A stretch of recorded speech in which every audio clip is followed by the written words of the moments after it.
Is it okay? This is for the Microphone. whole, yeah.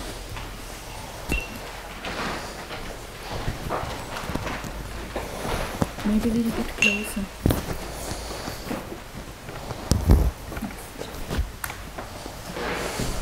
Can you just say some words to Jack? We all have a heart.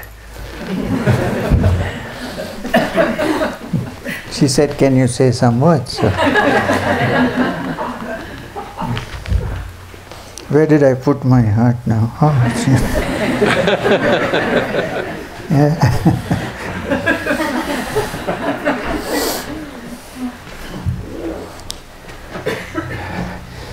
So, there are two options for the morning, rest of morning satsang. There are two options, you can choose.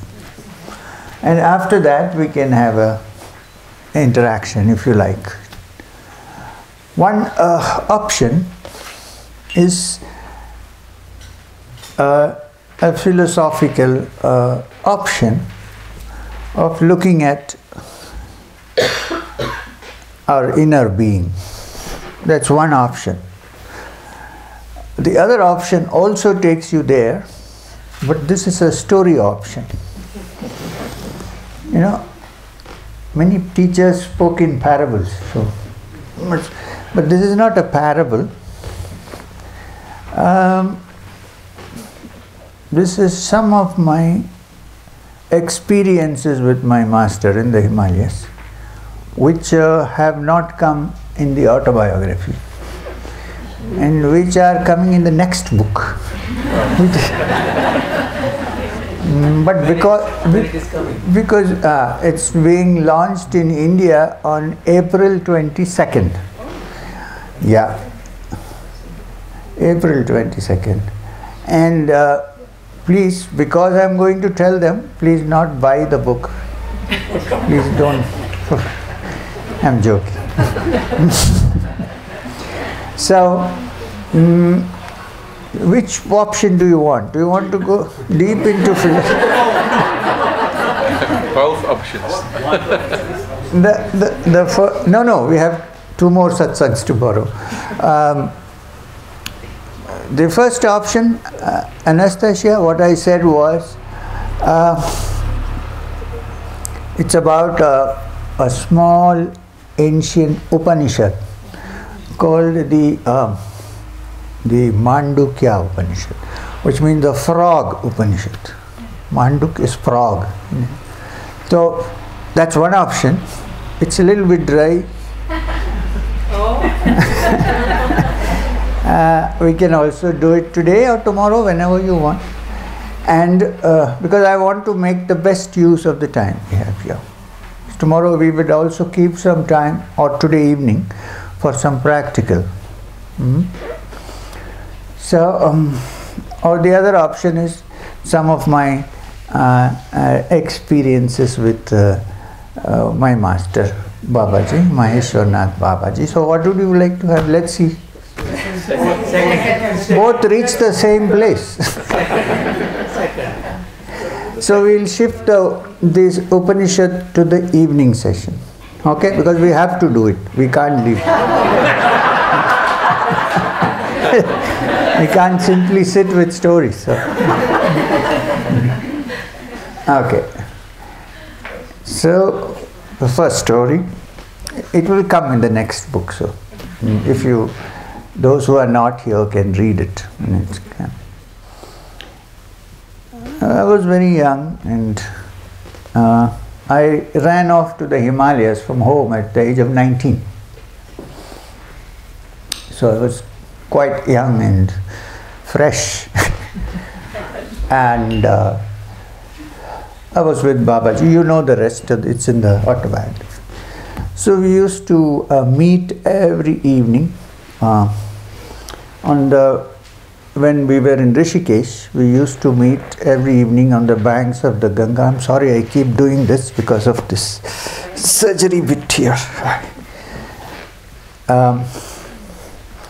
We used to meet on the banks of the river Ganga in a quiet spot, we used to cross. That there was no bridge then, so we had to catch a boat and cross and sit on the side in a quiet place and discuss many things. What I talk today, tomorrow, day after, they all came out of that discussion. Sometimes discussion, sometimes study. We never did it in a classroom. I feel very sad when I see students sitting inside classrooms. It's all closed. Under the trees, near the river.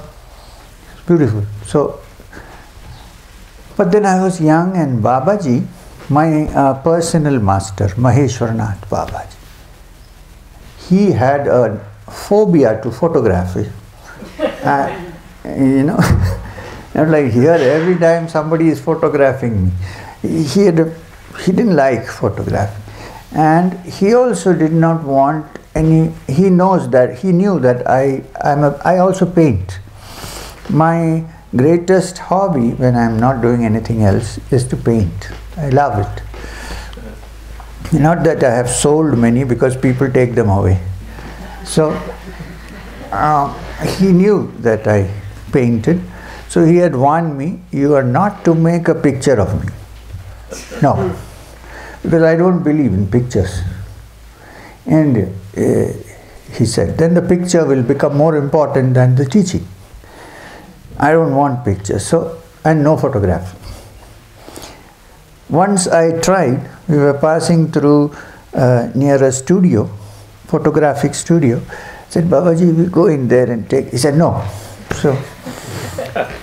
So, but then you are young, you know, when you are young, and it was only 1 year after I met Babaji. So I didn't know how his mind works perfectly. But I was kind of a rebel. When you're young, you're rebellious. So I thought he says that, how old are you? 26. Anybody 19 here? Not yet.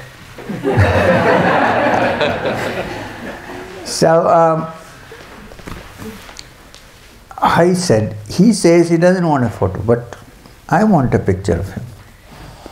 Who knows what will happen? I need a picture of him. He says he doesn't want, but maybe I should manage somehow. I was fighting, I was rebelling, not knowing that before I thought he knew what I thought. But at that time I had no idea about this. So,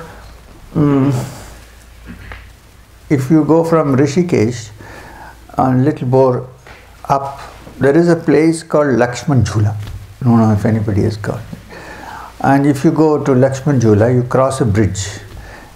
There's a German bakery there. Now. It's above the river. You can sit there and enjoy your bread and croissants and look at this. So, no sausages. So, so I went to Lakshman Jhula because there, even if you go now, near the bridge, you see many photographers. They will take your picture and give it to you in 1 hour back. So I became friendly. I planned everything. You know how we plan? In the war room, that way. I planned and I met this guy. 2-3 days, became very friendly with him. Got him a cup of tea and also figured out that he's a good photographer. And then I told him, I want you to do me some work. I'll give you some money. I explained where the river goes, the steps where we used to sit in the evening. I said, you have to come from the other side by boat, okay, with your camera. And don't show that you know me, okay? I'm a complete stranger for you. So you come on boat by the side, you will see me sitting on the side when you land with a man, tall man, who wears only a white cloth and bare body with matted hair like that. and earrings here, not here, here. You can't miss him because you can make nobody who sees him can miss him. So I'll be sitting with him, and I want you to first pretend. You shouldn't show that you know me. You take many photographs. I planned everything. Take many photographs. Then you turn and you take one photograph of this. I don't want my photograph. This man, and then you just go off. Tomorrow, after that, I will come and take the picture. So the poor fellow didn't know anything about this. So he said, okay, but he was wondering why he shouldn't show that he knows me. I said, don't worry about, do what I say. So that evening, by then I had begun to suspect that this man knows more things than I do, Babaji. So I was wondering, what if he says, today we are not going there? But it happened. He said, come, let's go. Chalo chalte hain. So we got into the port, we came here and we sat down. We were chatting about various things, not chat, discussing about various things. He was worried that the river was becoming dirty and, things like that. And I'm waiting for the photographer. Many boats came, 2-3 boats came that side, people got off. No sign of the photographer. And then it was becoming evening. So the sun, there is no light. The sunlight goes, how to take a photograph? So it was becoming dark. So I was thinking, this fellow, I have to go and meet him tomorrow and find out what's happening. Then Babaji suddenly turned to me and said, hey, that photographer of yours is not going to come now. वो तुम्हारा photographer नहीं आएगा अभी से. Said Babaji, so you knew all along, right? Did he tell you? He said, no, he didn't. Please don't blame him. He didn't tell me. I told you I don't want photos, and you go and plan, and you have to, this fellow is not going to come now. So I said, okay, fine, who knows? And I said, then he gave me a beautiful talk on photography. Yeah, he said, suppose, how do you get photographs? He's talking about the old photographs with films, not the digital ones. He said, when the sun falls on an object, then the lights are reflected and they're caught by the lens and they come on the film. This is a photograph. So for a photograph, you need the light to fall on an object and reflect back. Yeah, I said, that much I understand. At school, I have read a little bit about it. Yeah, then he said, suppose your photographer had come and he clicks a picture. Suppose I have the capacity to not allow the light which is falling on me to go back to the camera. Would he get a picture? I said, this is not possible. I was very young, logical mind, rational mind. So I said, well, this is not. If the light falls, it has to reflect. How can you prevent light from going back? Yeah, really? He said. And for a split second, I only saw a black silhouette in front of me, like a cardboard cutout. There was no face, there was no form, there was nothing. Black, like dark. And then it came back again. So I said, perhaps it is possible. He said, he said, you are such a doubting Thomas. Then, but the story didn't end there because I wanted to find out what happened to this fellow. So next day, in the morning, I went to search him in Lakshman Jhula. He was there, and busy taking photographs of tourists. So I said, hey, what happened? He said, yeah, I'll come now, 2 minutes. Then he came. What happened? He said, look, next time, don't make me do such strange things. I said, what happened? He said, it's really very funny. It has never happened to me before. He comes from a place called Dehradun, which is far away. He has to catch a bus and so on. So he said, I adjusted the time and I got into the bus. After 10 minutes, the bus broke down. So this has never happened to me. So the bus broke down, so everybody got off. We all waited. Then a taxi came.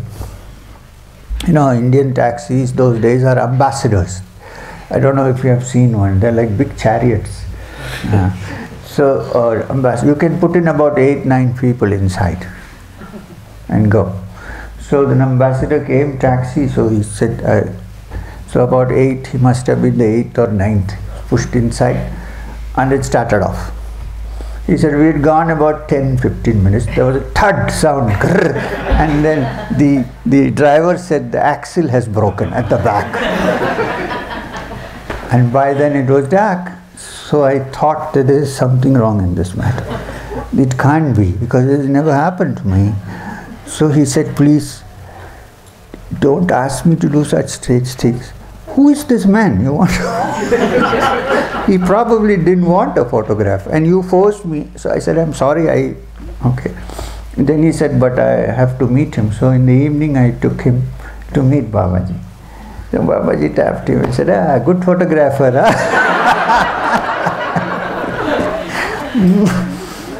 So that is one story showing how people, spiritually advanced person who is unknown to the outside world almost. It's only when I wrote the book that some people came to know. The other, this is because we agreed that we are having a story session. Okay? Yes or no? So, the next, I would love to go into philosophy. We'll do it in the next day. I went to another story. I was, 1 or 2 years after, 1.5 years after I met Babaji and I was with him. I had this great idea that I would want to become a monk, a Hindu monk, a sannyasi, shaven head and orange robes and all that. I had seen some and I liked it and I said, anyway, I'm not going back home, so let me do this. So I had this, but Babaji always discouraged me. Not for you, it's not your cup of tea. So I thought again, like the photographer thing, business, if he is not going to give me sannyas, I'll try and get it from somebody else. But it has to be given by somebody, allowed. And then with a shaven head and saffron robes, I'll go to him. And he'll say, good. My mind was working.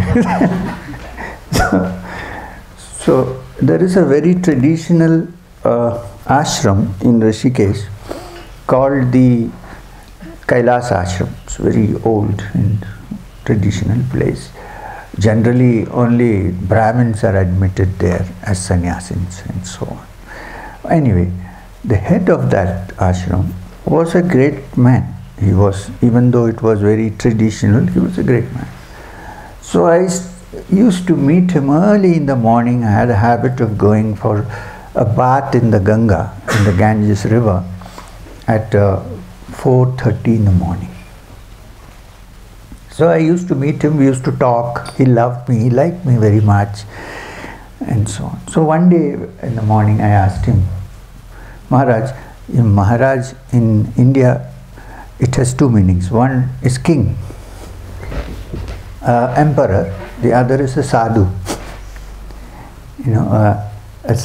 Renunciant is also called Maharaj because he is the emperor of the whole world, not just one country. So I said, Maharaj, I have to ask you a question. You know me now for some days. You know I have read Vedanta. We have had several discussions. I have asked you doubts. Do you think I can take sannyas? Which means, can I become a monk, a renunciate? He said, of course, I think you are quite qualified to do that. I was very happy. I said, good Babaji, I will come back. I said, yeah, I think you can. But he said, I cannot do it inside the ashram because they are very traditional. And they have some rules about Brahmins, non-Brahmins. You cannot do it in the ashram. But what if I come to the banks of the Ganga in the morning and give you this mantra of sannyas? Who's going to ask me? I said, okay, good. So when? He said, tomorrow morning. That whole day I was sitting with Babaji, I was not talking. Babaji asked me, are you okay? I said, yeah. So next day I went in the evening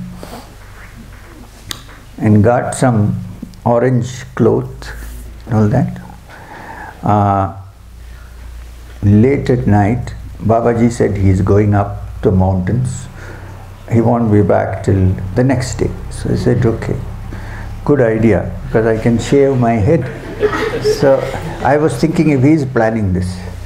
So I went to the local barber and got a shave. I looked at myself, a very small mirror in the room. I'm looking nice. So, and with these clothes I went in the morning, and this Swamiji, this Maharaj, came. He was himself a very impressive looking man, shining face. He came and he said, I said, next day morning. So Maharaj, he said, I'm sorry, I can't give you sannyas. And then his eyes were filled with tears. And he said, why didn't you tell me that your guru doesn't want you to take sannyas? I said, he doesn't want me to, but you can give it to me, right? He said, no. He said, yesterday in the night I was sleeping and there was a knock at the door. And there was a yogi standing there. He said to me, who are you to give him a sannyasin's robe? Who are you? Who do you think you are? Are you so qualified to give him? I know when he should be a monk or not be a monk. You cannot decide. Who are you? Do you think you are so developed that you can do everything you want? So he said, then it occurred to me that I have heard of Maheshwarnath Babaji from some people, but I never had seen him. So it occurred to me that he is the man I wanted to see. And so I said, please bless me, I am sorry. He blessed me and went off, and he said, I am thankful to you that I could see him, but no sannyas. Otherwise I wouldn't be sitting like this before you are wearing a robe. So, because Babaji's intention was that I should mix with everybody. I should carry what I have in my heart and talk to people like they are like me.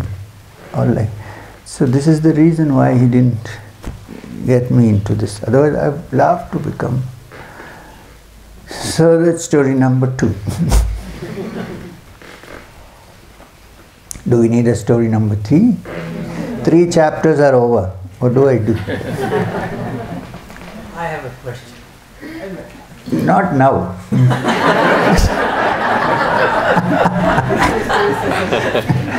This is like yesterday's meditation. Then, sir, what is meditation?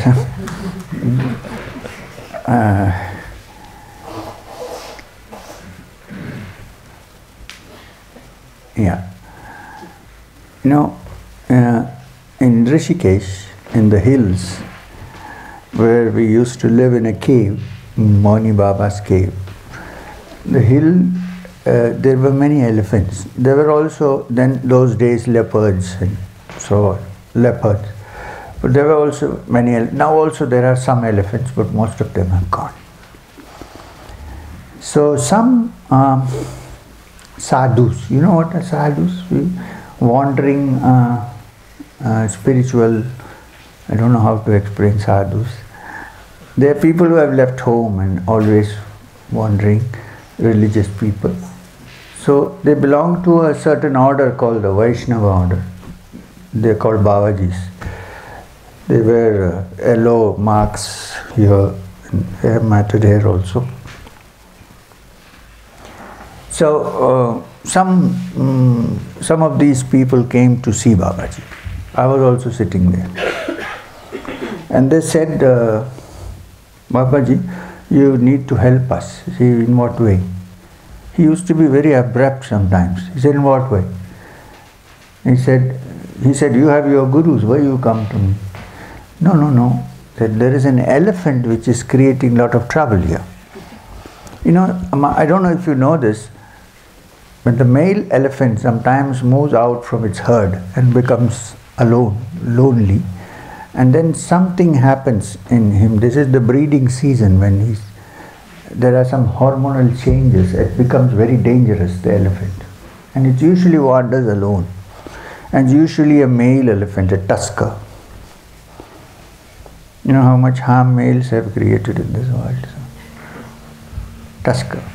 So, he said, they said that this tusker is already killed 2 people. And recently it killed 2 sadhus, religious people who were going up on a pilgrimage.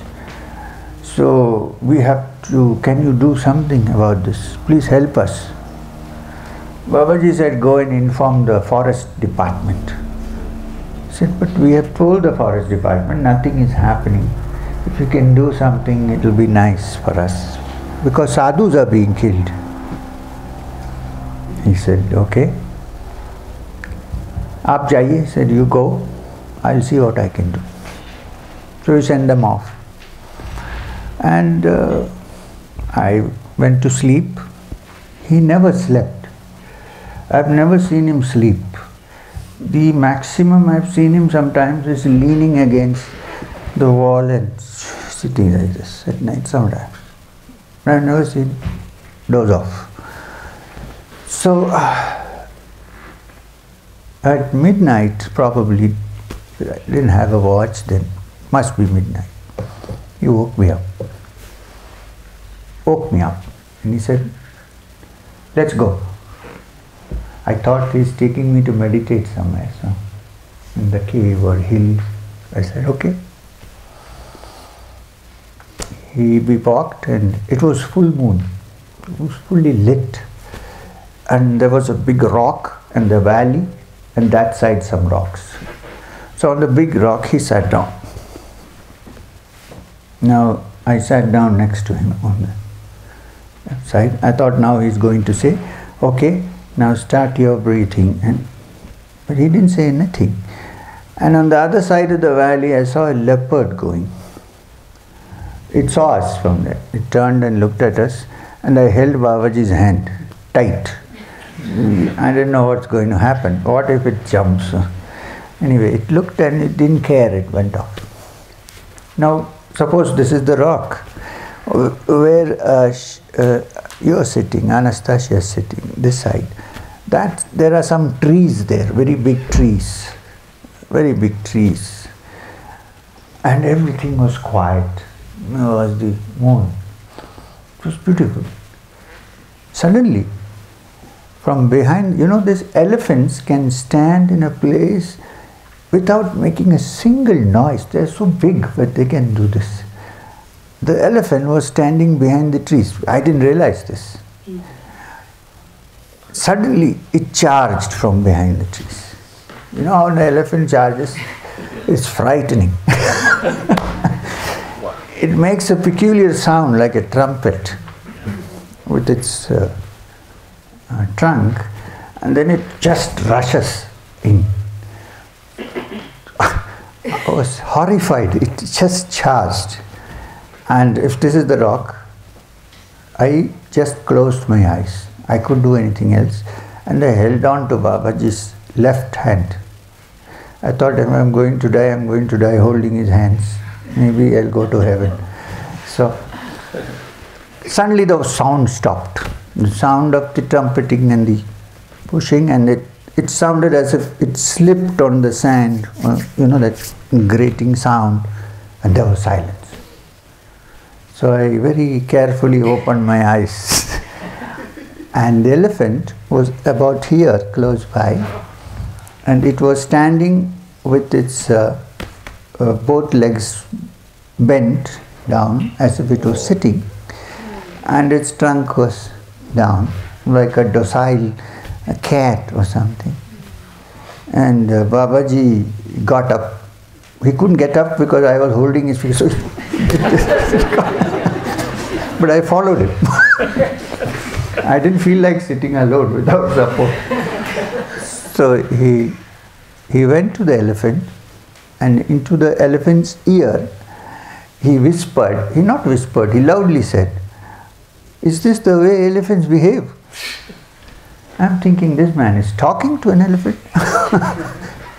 And who knows what the elephant is going to do now.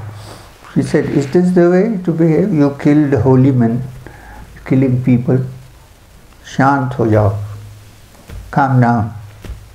Go back."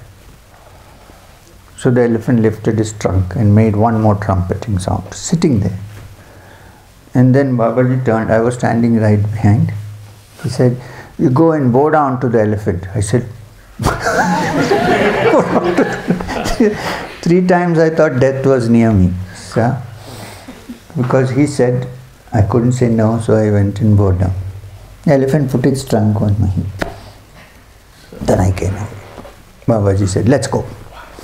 The elephant stopped troubling people from that time. Okay? The sadhus came and thanked him. So after a couple of days, 4-5 days, I asked Babaji, "Okay, all that is fine. But why did you ask me to go and bow down to that elephant?" Has to be some explanation. He said 2 explanations. One, the same all-pervading Supreme Being whom you are seeking is also in the elephant. And 2, this elephant has been linked to you in your past life somewhere. Now I can't find out, so I said, "Okay, thank you." So like that, I had several. So I learnt mainly not through book reading, but by living with a person, a living yogi, so that the knowledge came spontaneously. It's not like book learning. I had to go through many tests, of course. You have to go through many tests before you learn how to clear your mind and open it. So that is enough for now, because then you won't read my book. So आपके पास, you had some question? Yes. Who has your any car? The what? Your any car, the possessed, prized watch that you left at the in the Ganges banks. You know, in my autobiography, I have written that when I went to the Himalayas, I had a nice Enikar watch. Enikar used to be a good brand in those days. My grandfather got it for me. He was very fond of me, like you are fond of me. So, when I went to the Haridwar, to Rishikesh, I thought, why am I wearing a watch? What is the need for a watch? So I took it out and left it there. So he's asking me, who has it now? How do I know? I don't know who has it. To part with an any car is, those days, is like parting with the gold. Yeah, it was quite a good watch. I thought it was dust, not gold. Sir, I'll come back to you. You touched on the subject of Kriya Yoga not being the only path. So even Swami Vivekananda spoke about the 4 paths of yoga. Yeah. In that context, can one yoga be independent of another? Which means, can I have bhakti and not do kriya at the same time? Can I do Raja Yoga and not be a karma yogi, so, or a jnana yogi? Is this not linked to each other? Because Yogananda spoke about a mathematical progression of doing Kriya and reaching the ultimate goal. So is that the only way? No. It's not the only way. Wait, sit down. Boshu.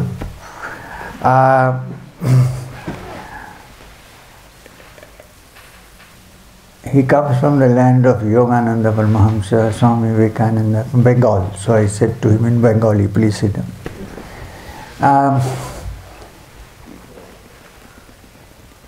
It's always good to have a judicious combination of all the disciplines if one can do it. That is the ideal thing to do. However, each person's background and inclination has to be checked before somebody can be taught a particular path. Some are very philosophical minded people. For them, all this is not their Vedantic thought. And there are some who are yogis, who like to actually sit cross-legged and meditate and so on. For that kind of person, Raj Yoga is a very good solution. But when you say Kriya Yoga and Raj Yoga as two different things, you are making a mistake. Because Kriya is also one of the techniques which come in Raj Yoga. However, you will not find any technique described in the Yoga Sutras of Patanjali, because they are sutras, they are aphorisms. They have to be commented upon and explained. You won't find it.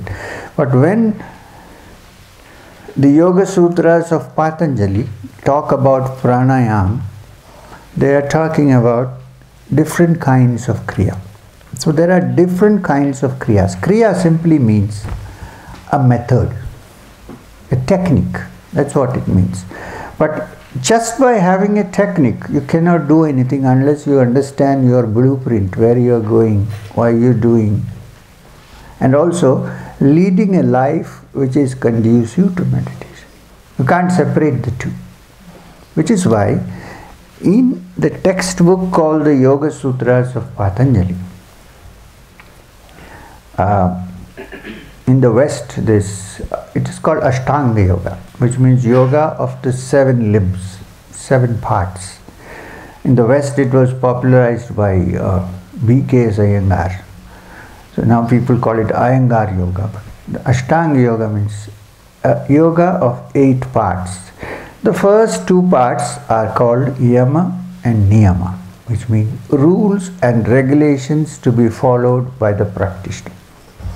Now in the rules and regulations, you get the moral side of not to injure others and so on and so forth.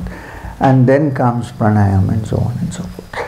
But don't mistake that the only kriya in this world is the one which has come from Babaji's parampara, which is mine, tradition. There are many other kriyas. So which is why I am saying that what I said. There are many kriyas, it's not just that. However, when I say kriya, I am talking about the kriya which comes from Babaji. But there are different traditions.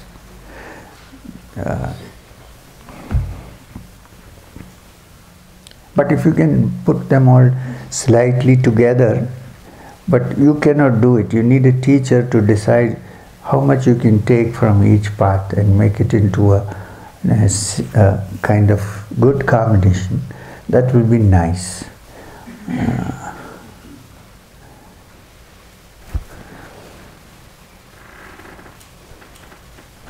Sorry. Coming to the part of the Upanishad that you explained, take out full or take out complete from complete, what remains is complete. That means mathematically, infinity minus infinity is equal to infinity, which looks to be absurd. Mathematically 4 minus 4 is equal to 0. Anything minus the same thing is equal to 0. But here, infinity minus infinity, what remains is infinity. But that is so. Yeah. But it is the theory which in physics has become the quantum theory of physics, which is that the energy as a whole, E is equal to mc square, means that the energy content in totality can neither be reduced nor increased. It is always the same. That is in physics. We are saying its background is that the reality, which is spiritual consciousness, also is always full.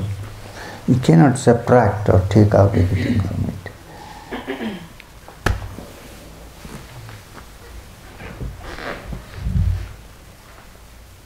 So, like carrying over from the initial discussion of Bhagavad Gita that we mentioned. Also from Bengal. See, like Duryodhana, like when Krishna interacted with Duryodhana said, like Jnanami Dharmam Nachame Pravritti. So the question is there a choice as to when you get attracted to it, or is it Attracted to? to the path of spiritual progression? Is that your choice? Is that you making the decisions, or? Can you make it a little more clear? Okay. So I can understand. yes. So yeah. the question is it in your hands as to when you get attracted to the path of spirituality, or is it given to you by the grace of the Guru, the God? Let me explain this to you a little carefully. Several people get interested on the spiritual path in different stages of their life, right? Some while they are young, some when they are middle-aged, some when they are old. You can't say that there is no difference. Yes, there is. Now, there are different reasons why I personally understand that the inspiration to seek the spiritual in potential seed form is there in all human beings. It's built in. But not knowing which way to go, people look for it in different ways. Everybody has the seed of spiritual. Some people try to find it in the bottle which has spirit. Why? Because when you drink, your central nervous system is paralyzed for a while. So you are free from your rational thought. You think you can drive the car through the window. That's the negative side, of course. Why do people drink? Because they want to somehow be free of this little logical world which they are inside. Even they have an inclination to become spiritual. They are finding a wrong way, that's all. Right? So it is there in potential. Now, your question applies to when is it awakened in people? There are different situations when this is awakened. For some the seed is awakened when they are disgusted with the world. They have seen enough. There is pain. They can't stand it. What is this life? Is there something more? Some people look at it that way.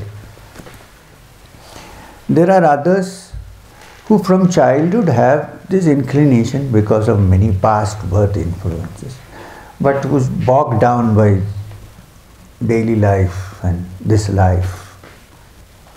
So for such people, suddenly one day they read something and they say, hey, even I have some kind of a feeling. So it awakens in them. But there are many who have the inclination but who don't do anything about it. That is in your hands. Okay? There are others, some other kind of people. You see, the thing is, when a yogi or when a person has touched that which is sacred, he has a certain magnetism inside him, which when people come near or talk or meet, it's kind of spreads a little bit into the other person's heart, even if there is no talk. And then they say, can we be like him or her? And then there is this pull. And the idea of spiritual fulfillment, which was bogged down because of your life's practical considerations, is awakened and strengthened when you meet somebody who has it. So for some it happens that way. So there are many ways it happens, but the innate seed for spiritual development is there in every human being. There was a weaver saint in India who used to live in Banaras in Varanasi. He was a weaver and his name was Kabir. Kabir has this beautiful story about the Kasturi Mriga. Kasturi Mriga is a musk deer. You know, in the Himalayas there is a kind of variety of deer from which musk is taken. You know the musk which you use in perfume? In India it's called Kasturi. The musk comes in a small pouch under its abdomen, actually near its ass. There is a small this is where musk is created. And in the season when the musk is produced, there is a beautiful fragrance in the air. And the poor deer goes looking for the source of this fragrance everywhere in the forest, puts its head into the thorns, gets bleeding, but doesn't know that it's coming from under its own bottom, this fragrance. So Kabir Das said, this is the situation of us human beings. There is this fragrance, but we are searching for it outside. It is inside. So one can turn inside and look for it. Perhaps one finds it. And if one finds it, then one finds that what is inside is also outside. But it has to start from inside.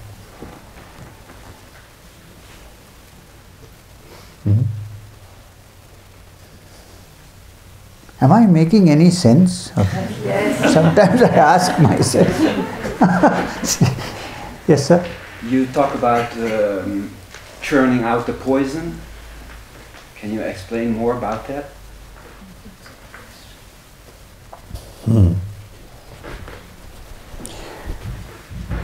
In the ancient texts, there is a story of how the gods and the demons, but please understand, in the Indian system of thought, there is no partition or wall between the devas and the demons. Some demons are good and some devas are bad also. There is no that, like in Semitic religions, there is a wall. This is the devil and this is God. But no, it's not there. It's like when you say devas, it means like an electric anode, plus, and asura is the cathode, minus. It doesn't mean minus in the negative way, but both are required for things to proceed.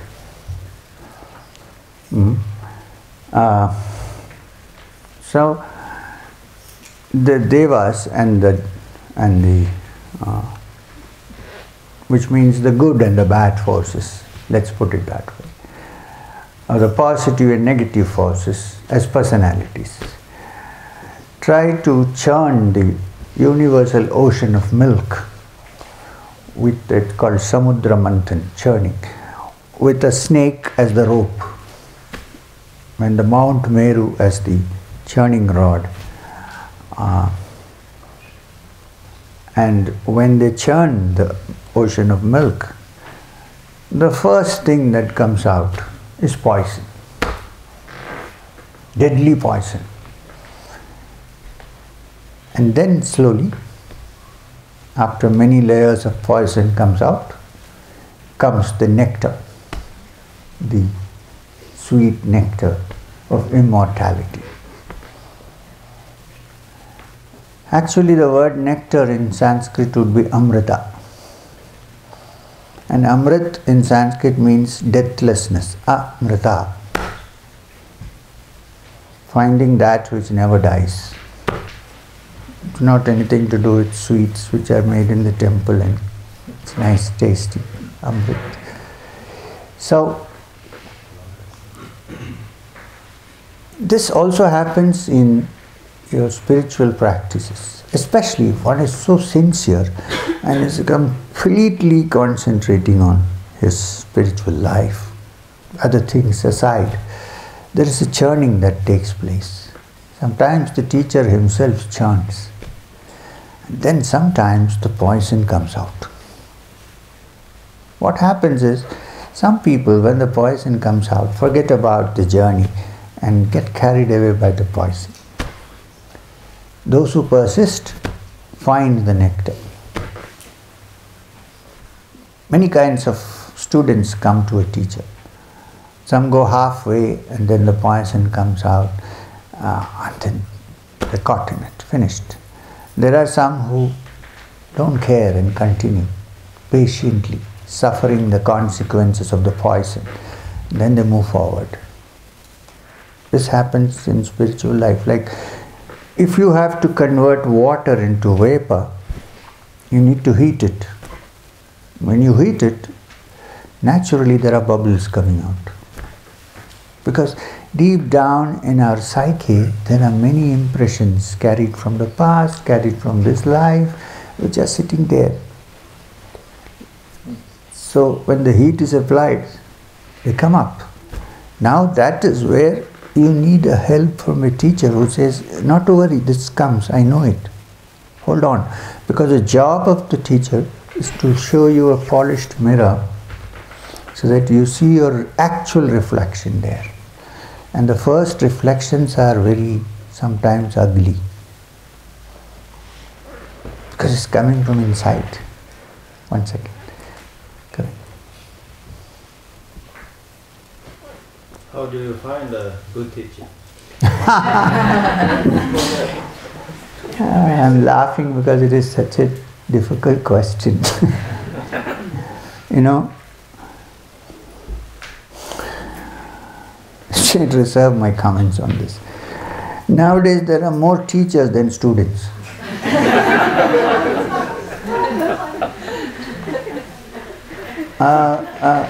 Is it grace that you'll find the right teacher for yourself? No, let me finish this.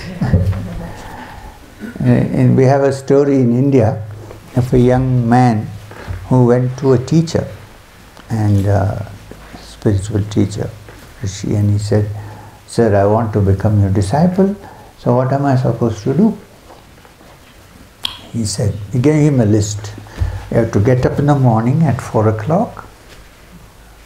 When he heard that, half his heart fell, but at 4 o'clock, and then you have to have a dip in the river and in the cold water. Come back, then you have to clean the place where the Guru sits, bring firewood, yeah? And so many things. Then learn lessons and so on. And do your asanas, stand on your head for an hour, and so on. So he listened to this, he thought this is an impossible task to become a... He said, what do we do to become a guru?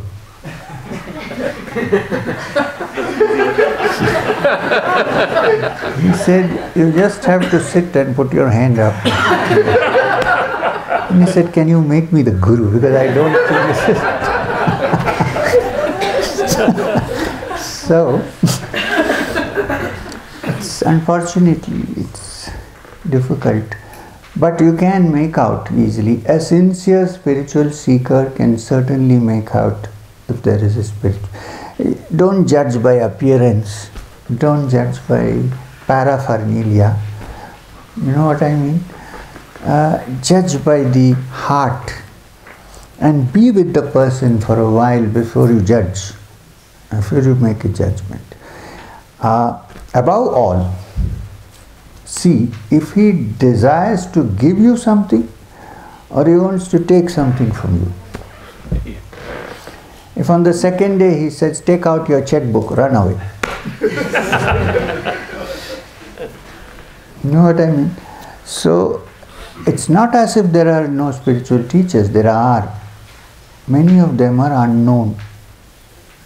Now, you read the autobiography, you know there is M here and so on, but there are many great teachers who are unknown. We don't know where they are.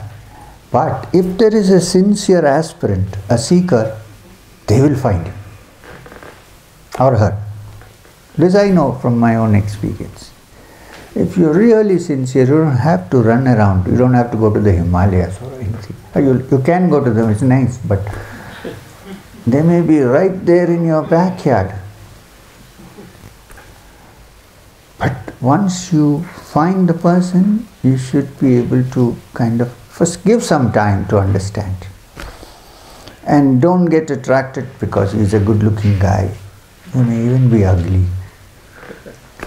You know, it's the heart that matters. Above all, know the person for a while. Because it's very easy to sit here and smile and appear to be friendly. What do I do at home? Who knows? My wife knows. So, watch the person under all circumstances. And then if you decide, this is my cup of tea, then go ahead. Once you have done it, don't dilly-dally afterwards. Hold on.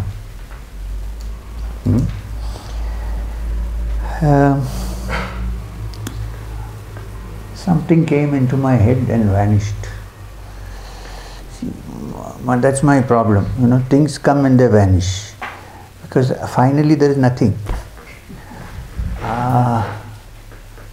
It was quite relevant to the subject which you asked. Anyway, it doesn't matter. I'm going to tell you a story, a Sufi story about a guru, about a teacher. There was this man who lived in the deserts, near the small town in the desert. He was very young. He had a spiritual inclination to move in the spiritual path. But he was also born very poor. So he also wanted to make money. He didn't have money. So in the process of life, his desire for spiritual practice was kind of bogged down by his desire to make money. So he made money. He became a big trader. In the Sufi terminology, in the Middle East, when you say you're a rich man, which means you're a trader with many caravans. That's what it means. So he became a rich man. At the age of 55, he decided that the happiness which I used to seek in my young age, I haven't found yet. This money is not helping me. I have anything I can buy with money, but I can't buy happiness. So, the little flame of desire for spiritual fulfillment, which was in his heart, sputtered up again. So he said, now everything is done. He gave away his caravans, camels, everything to his sons, to his daughters, to his children. Kept a little money so that he could build a small cottage in the oasis. You know, in the deserts, an oasis is a place where there is water, little bit of water. So in the oasis, he built a small cottage for himself. Meanwhile, he had collected many spiritual books. So he took many of the books also, and the rest he gave away. Became free. The problem was, since he had become a rich man, he did not know how to survive, because he never went to the kitchen. He couldn't even make a cup of tea. There were servants. Tea, it would come, coffee. So he thought, now what about my food? So he went to the village looking for a cook, and he found one. So the cook went with him. So there were only two of them, he and the cook and the books. 7 years he studied the books, he meditated. The end of 7 years, it